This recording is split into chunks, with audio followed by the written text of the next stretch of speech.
అఖిలాండ కోటి బ్రహ్మాండ నాయక శ్రీ శ్రీ శ్రీ లక్ష్మీ నరసింహస్వామికి జై. శ్రీ శ్రీ లక్ష్మీ నరసింహస్వామి బ్రహ్మోత్సవాలు గత సంవత్సరం నుండి బ్రహ్మాండంగా కని విని ఎరగని విధంగా జరుగుతున్నాయి. ఈ యొక్క కార్యక్రమంలో పాల్గొన్న ప్రతి ఒక్క భక్తునికి గ్రామ ప్రజలు మరియు అదేవిధంగా ఇరువురి గ్రామాల నుండి వచ్చిన ప్రజలందరికీ ఆ లక్ష్మీ నరసింహస్వామి ఆశీస్సులు ఎల్లవెల్లలా ఉండాలని కమిటీ ద్వారా తెలియజేస్తున్నాము. మరి అదేవిధంగా సకాలంలో పంటలు పండాలని మరియు రైతులు ప్రతి ఒక్కరూ బాగా అభివృద్ధి చెందాలని కోరుకుంటున్నాను. ఈ యొక్క కార్యక్రమానికి సహకరించిన ప్రతి ఒక్క భక్తునికి మరియు కమిటీ సభ్యులకు మరియు సలహాదారులకు పార్టీ పెద్దలకు పార్టీలకు అతీతంగా పాల్గొని ఈ యొక్క కార్యక్రమాన్ని విజయవంతం చేసిన ప్రతి ఒక్కరికి నా యొక్క ధన్యవాదాలు తెలుపుకుంటున్నాను. ఇది పోచారంలో గ్రామంలో ఉన్నటువంటి అతి పురాతనమైనటువంటి 100 సంవత్సరాల పైన చరిత్ర కలిగినటువంటి దేవాలయం. ఇది లక్ష్మీ నరసింహస్వామి దేవాలయము.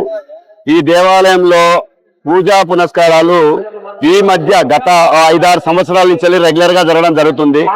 దేవాలయంలో కృష్ణమాచార్య స్వామి వారు పెద్దవారు ఆయన దేవాలయంలో ఉంటూ ప్రతిరోజు ధూపదీపం చేసుకుంటూ కాలాన్ని ఎల్లదీస్తున్నారు. కానీ దేవాలయం ఇది ఎండోమెంట్ దేవాలయం అయినప్పటికీ దీన్ని పట్టించుకునే నాదుడు ఎవరు లేరు. దీనికి జీతభత్యాలు ఏవీ లేవు.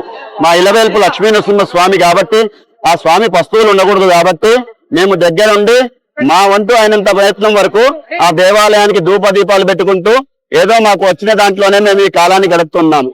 కాబట్టి ప్రభుత్వం గాని ఇటు పోచారం గ్రామ పెద్దలు గాని పట్టించుకొని ఈ అర్చక స్వామి కుటుంబం దేవాలయాన్ని నమ్ముకునే ఉంది కాబట్టి వాళ్ళకు జీతం వచ్చేటట్టుగా ఏర్పాటు చేయాలి.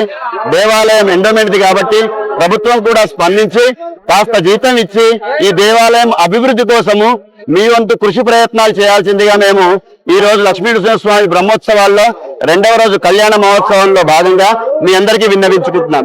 కాబట్టి మీరంతా కూడా స్పందించి దేవాలయ అభివృద్ధిని దేవాలయాన్ని కాపాడుతున్నటువంటి బ్రాహ్మణ కుటుంబాలని కూడా కాపాడుకుంటారని చెప్పి మీ అందరి నుండి మేము ఆశిస్తున్నాం. జై శ్రీమన్నారాయణ.